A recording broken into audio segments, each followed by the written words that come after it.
With my new beautiful hair. I love my hair.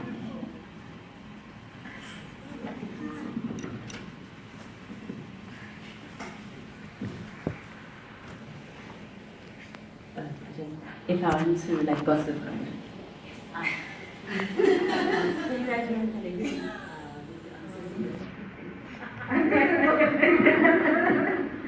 Okay.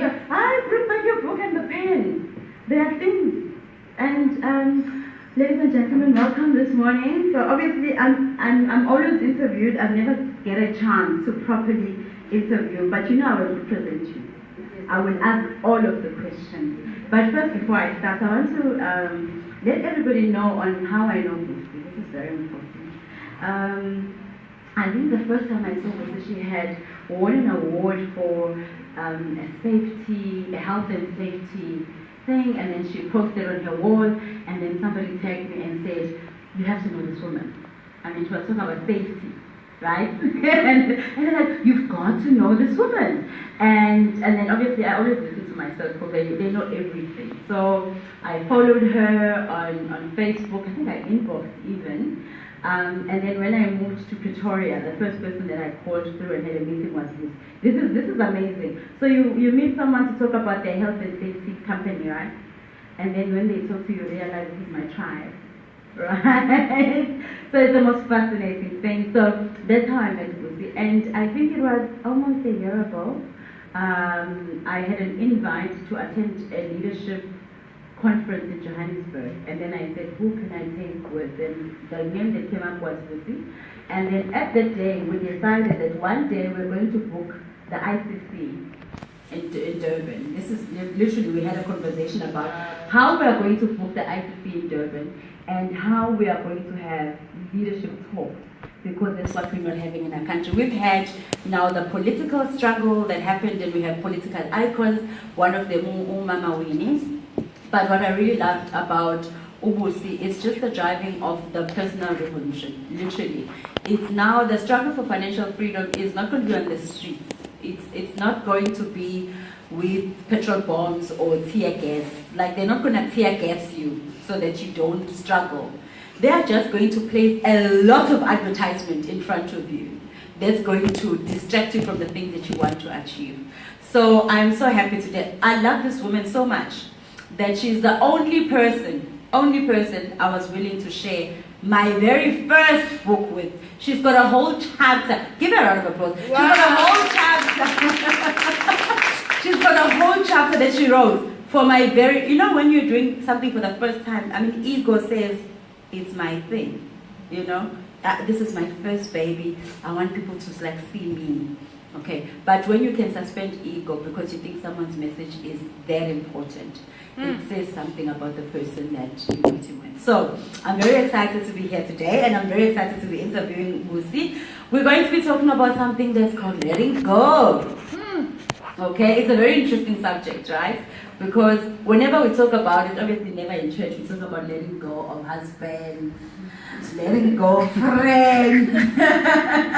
But today I want to really speak to Busi. I mean, I love how Busi, first I love how the book is about fixing your money story. And whenever we have conversations with Busi, I say, I know how to fix the practical stuff of money. But no matter how many times I can explain to you how to manage your check account, if you've got a bad relationship with money, it's never going to help. Those tools are never going to get fixed. So I'm excited to have you here. I'm excited to have the power. The power is on me now. I've got the power. Yes, so yeah. Thank you. I'm just what So just before we start the interview, I mean, you selected the topic on letting go. And I mean, when I read it, it resonated with me as well. Tell me just maybe, and you can tell us as the room, what is it that touches you about letting go? What is the important lesson to have when it comes to money and the subject of letting go? Thank you so much. So thank you so much, Zubu, for being here. Thank you so much, everyone, for coming through this morning. I know that you've already told me that Durban people don't want to get out of bed when it's cold outside. But you are not just any Devon people. You are the best Devon people. So thank you so much for coming, and thank you, Zibo. And like Zibo has just said, when I met him, I thought, wow, there is people like this in this country. You know, it was like I was meeting Winnie Mandela. I was like, wow, really? Because she was just everything that we all want to be. You know, someone who is taking life, you know, at its own throat and be like, you are going to do what I want you to do. So when I first met her, I was like, definitely I want to know this woman better. And it feels like it's been forever. And when I said to her, we're coming to Devon, she was like, yes, there is no way, like I'm there. And I am so pleased that we are having this talk. And I mean, we've done a lot of interviews, and I know that this is just one that is a little bit extra. Because it's talking about something that is not just about me, but it's something that will help all of us, like all of us. So, how is letting go so important when it comes to money? Now, the one thing that I have seen, especially for me, is that we are always trying to make money. So every day you wake up in the morning, you want to go to work. Every day you wake up in the morning, you want to start a business. We are always trying to make it. So, are we here to make money? Did we get to planet Earth to make money? I don't think really there is a person who God created and be like, you are going to be here to make money. But unfortunately, as one of the things that I talk about in my book is that someone decided that, you know what, for me to get hold of these minds, I need to give them something to worry about. And because money, it is a great thing. I mean, money, if you don't have money, your life is probably going to be a struggle. You're not going to be able to have what you want. You're not going to be able to impact people the way you want to impact them. You're not going to be able to even impact your own family. So definitely money is an important thing. But this person just saw that, okay, I'm just going to go through your mind and switch off the money button. So now you are here to worry about money. So when you're worried about something, it means that you are forever trying to fix it. But we have not been fixing it the correct way, which is the mind way, where it went wrong. So we are taught to go to work every day. When you are at work, you normally don't use your mind. You're just using your hands, or you're working there.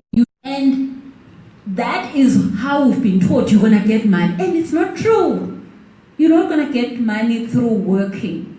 But when you let go, it's when you understand that this making of money is not your business.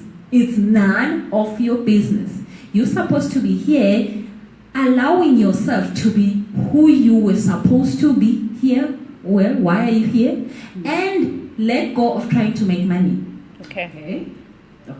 But I want to ask this because I know everyone's thinking it. So now you're scared. Let's say this is me. I'm working. I'm at a hospital or a teacher, or I'm a lawyer, or I'm a doctor, but I'm working. So I've been on this, and I'm working because when I grew up, everyone was working. So this is what I understand to be what adulting is about. I understand when you say let go. I want you to please help us.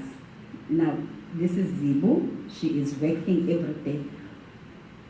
And I hear you, I hear Busi, and Busi is advising me, this is what it is. And I love it because I've been there. So we can even share notes.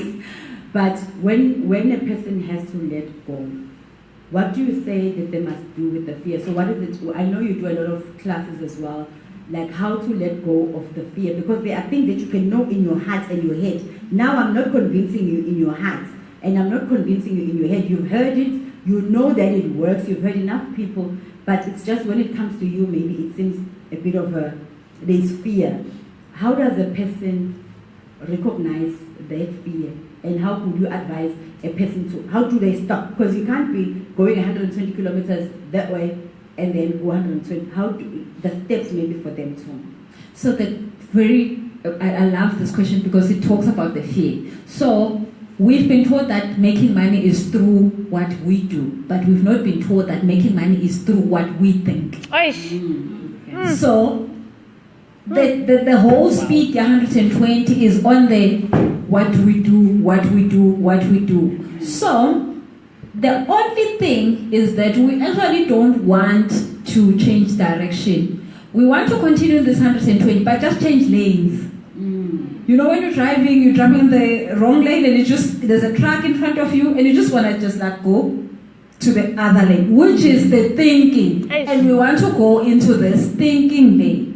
Because in the thinking lane, there's no fear. Okay. Why there is no fear? Because, for an example, the one thing that you'll be fearing the most is that maybe I will have a day where I sleep without eating. Maybe they will come and take my house. Maybe they will come and take my car. But when so they will only come and take your car when you think they are going to come and take your car. But the thing is that you're not fixing the thinking about it. You're trying to go to work a lot. So trying to go to work a lot is still not changing the thinking. Because we did that listening exercise, I want to make sure. Okay, this is because I've always wanted to like decode this thing for. So see, you're saying, here I am. I'm an educator, and I'm waking up every day, and I'm going to school, and I've been struggling with money now for maybe 15 years of my career. You are not saying stop the doing. So you're not saying don't go to the classroom. Okay, you are saying change the thinking. Okay, because obviously you are going to the classroom. Okay, this is true. When sometimes you feel lazy and you don't want to go to work, you can't. The only reason we are not taking 3 months leave is because no one pays us when we are away for 3 months, right? So you are saying, don't change what you're doing. Change what you are thinking. Because the reason why I'm going to work every day is because I think if I don't go to work, they're going to take my car and they're going to take my house. And I must start changing the thinking. Okay, so I know what it is that I'm thinking that's making me go to work. I'm thinking DSTV, the school fees, the bond, the car. Okay, what am I supposed to be thinking when I change lanes into my thoughts? And like you must say, when I'm representing you by asking proper questions, you must be like, I'm going there. I'm doing a different thing. So what am I stopping thinking?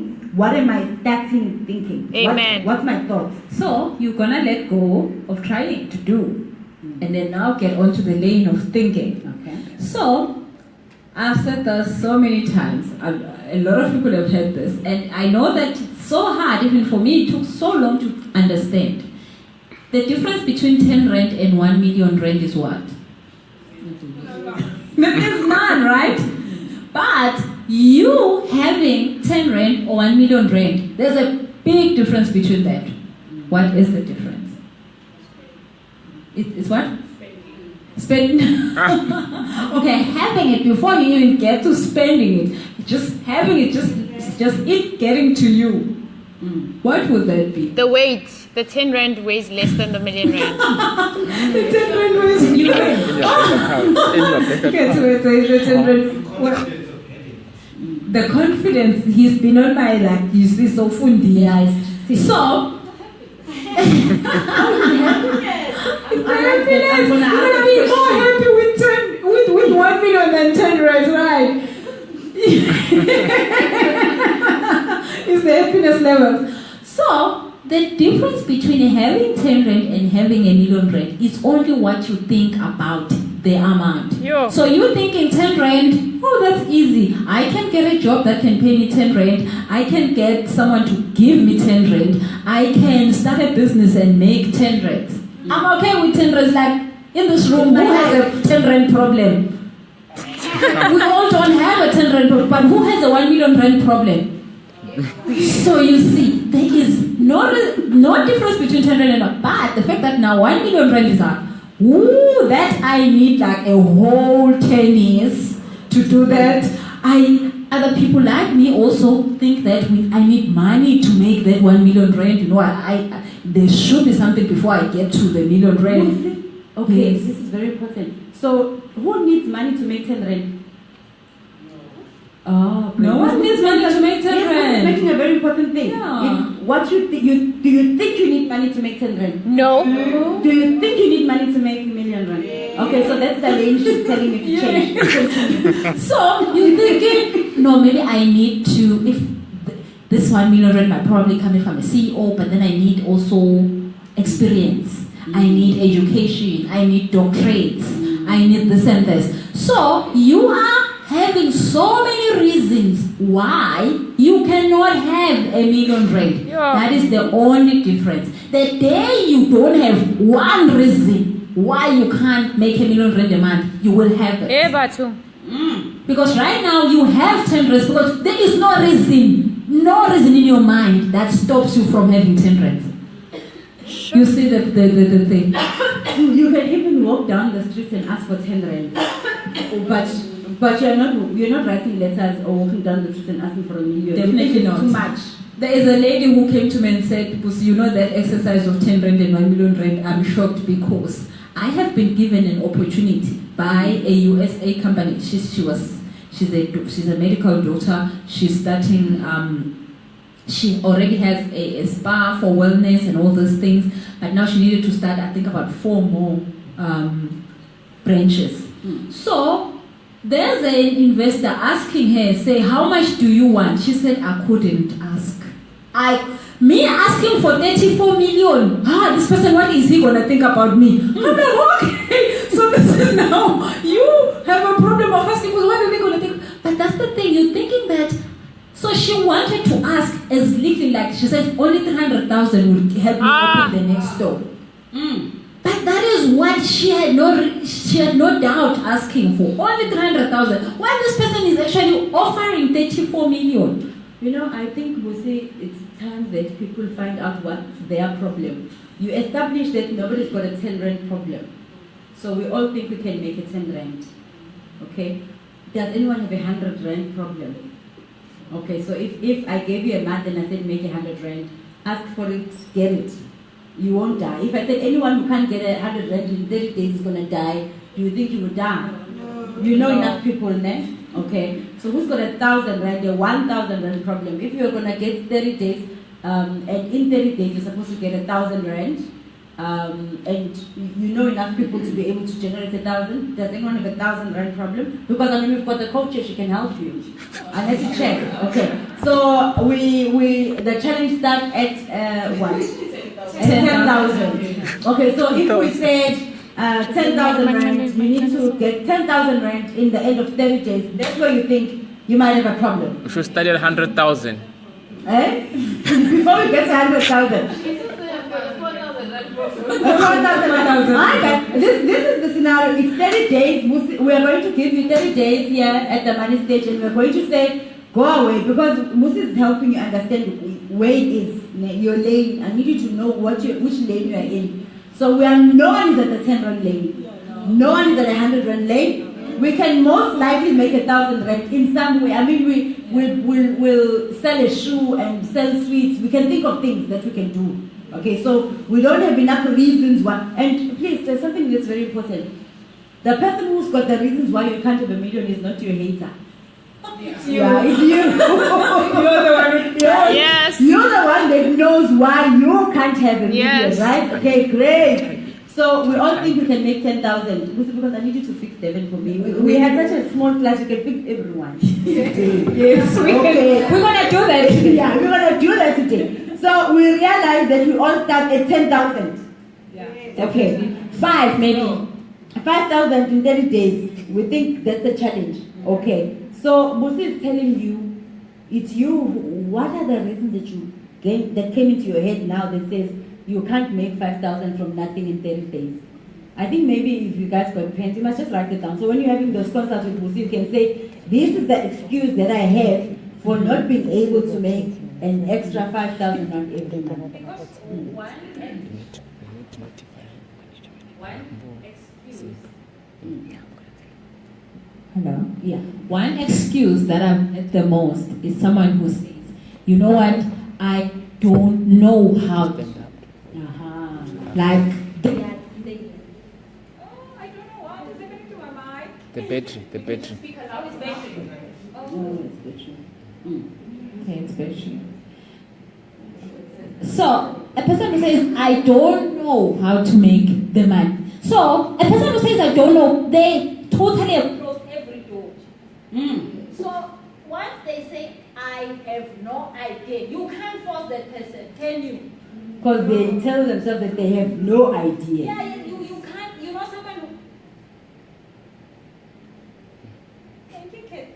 Let me teach you the gossiping thing. If you want to gossip, you must like, oh. What time?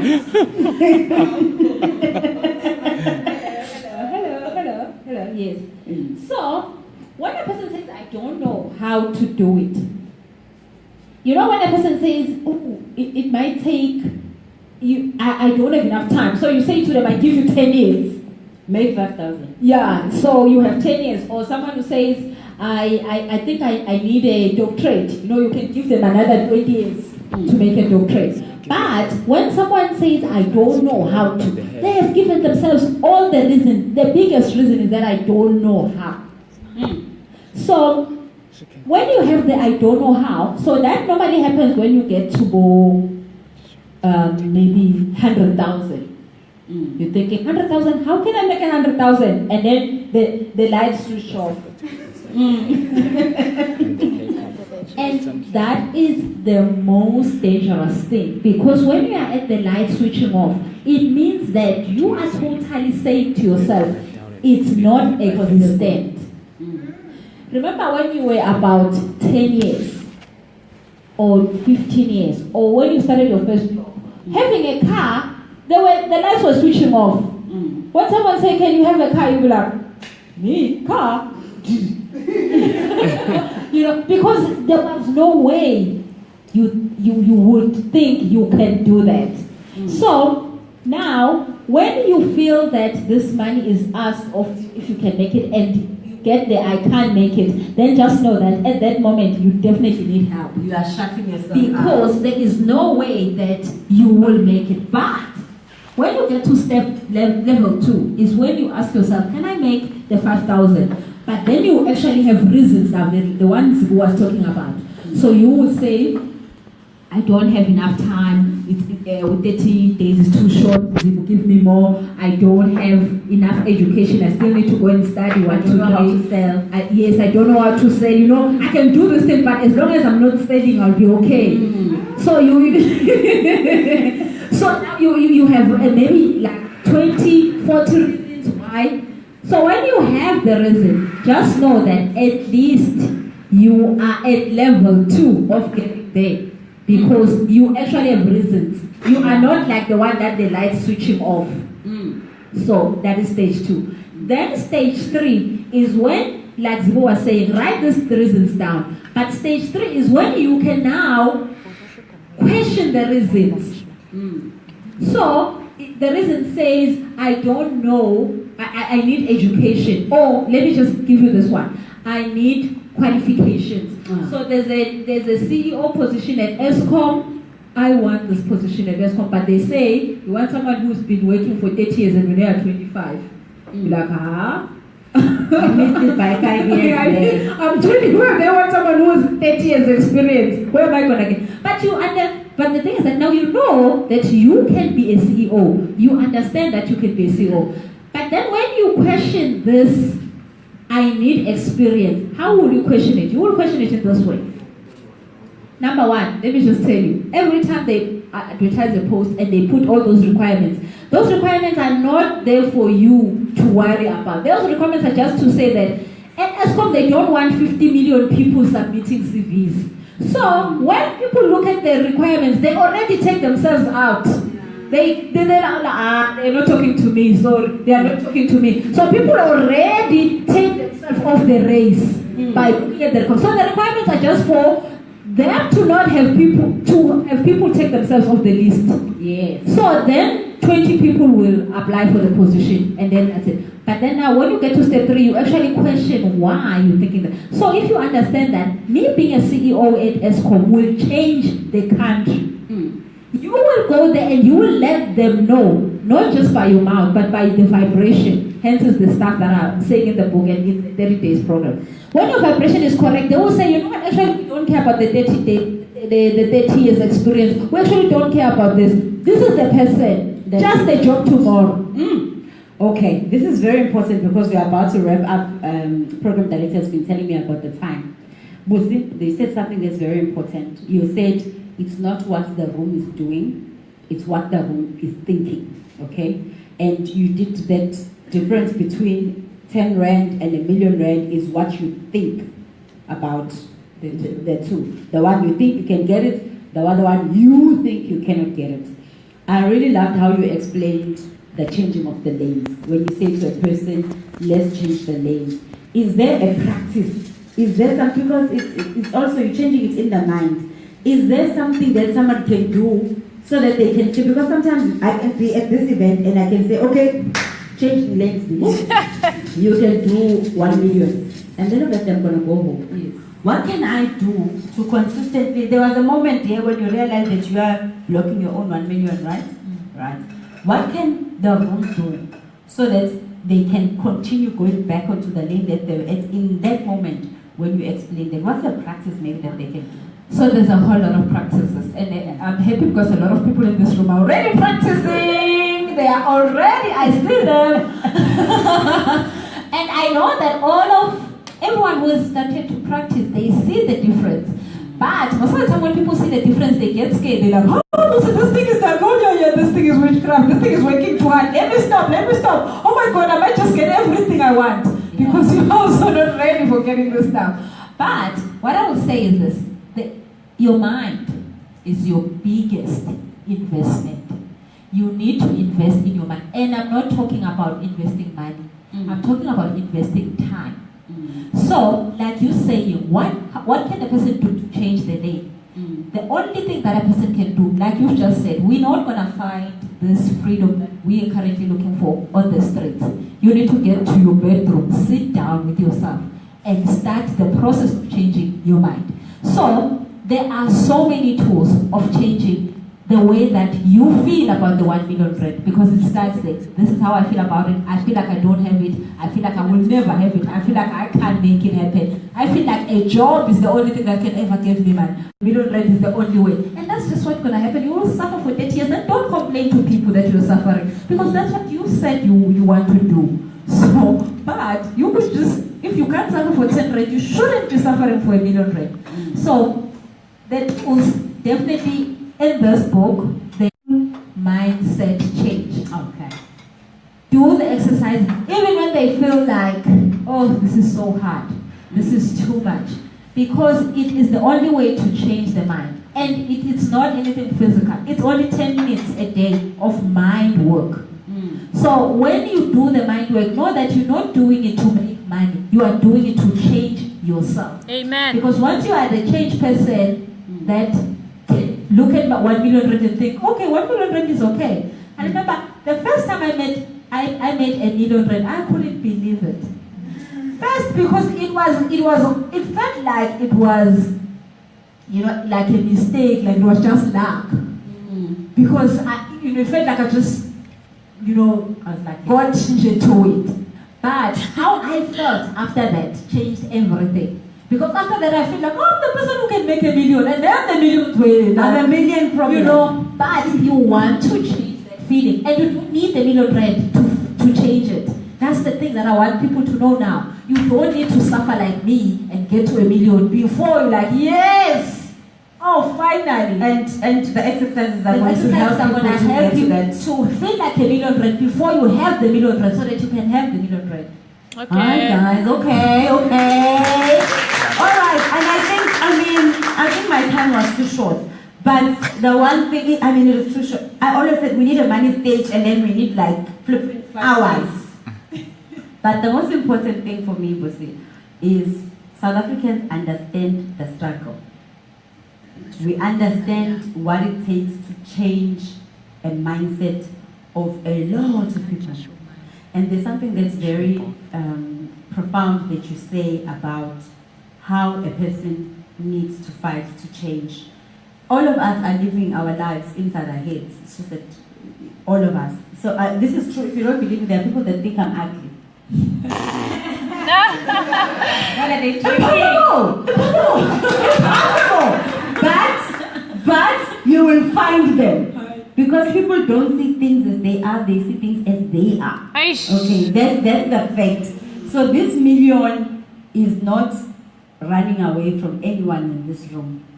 Anyone in this room who doesn't have a million is because they've been running away from that million. Just simply for us, why did you write that book? And why is it so important that we keep having these conversations?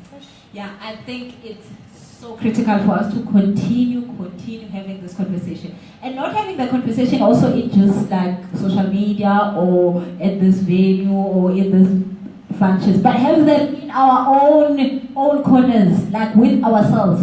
That is the most important part. But why I wrote this book is because I went through this money thing. It really got me traumatized.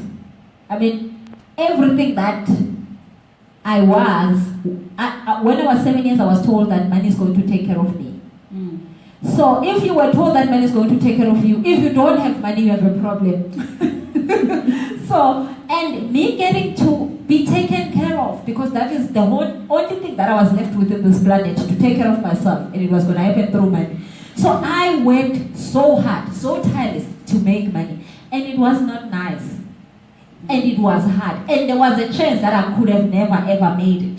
There's so many people that I know that died, and they've worked so hard. They have money in the bank, but they did not actually have the money. So I wrote the book because I finally found that, oh no, man, this is not true. Whoever is telling us we need to work for money is not telling us the truth. Whoever is telling us to save money, to do this, it's not telling the truth. Money we can never finish money. You know, don't listen to a person telling you that you can overspend. You can't overspend. If you can overspend, the day you can overspend is the day you wake up in the morning and there's no air. You're like, oh God, today, but the air is freshing. You're overbreathed. Like you're in Cape Town and there's no water. Then you can tell me that you will overspend, or you can run out of money, or you shouldn't be buying the things you want to buy. But if you can still wake up in the morning and there's air around you and you are not worried about air, then you can't finish money. Money is exactly the same as air. It's a resource. Totally. So that is why I wrote the book. I just want everyone to know that money is available freely to everyone. It's only just our mind. Okay, because I know Ketsiwe is going to tell me my time is up. And I know that there's questions, because also for the human mind, sometimes it takes a repetition for something, for it to get in it, okay, inside this mind. Busi, you are talking sometimes to a person that wants the money, that has been working, and I think this is important, working hard for it, and you are telling them, stop working hard for it, start thinking. Not hard, because thinking can never be hard. Start thinking correctly about the money. And I love that you said the Buddha's got exercises, and I know from the crew that in the later part of today, we are going to help them with the exercises. But if there was like one thing that you can say to liberate someone's mind, that maybe you've once said, and that helped the person just... Because sometimes that's all that the human mind needs. It just needs a... You know, if I could tell the truth, I would say love yourself. Because when you love yourself, you will not allow yourself to struggle. So the message is in the love. Yep. And I'm going to say this because I think my family thinks I'm the most selfish. And this is so bad. Coming here, right? Guys, I was wearing jeans and a blue shirt. I was looking stunning. And then I fetched my PA from her home to drive here. And she was wearing this dress. So I was like, I'm out of this car. I'm changing into that dress. And you're going to find another dress. And yes, because I love me. And then I was like, you must find Peru if you love you. Yes, and this is important. And then look at how beautiful she looks in the blue. Right? But her mom was dead. And she was like, they are always explaining this.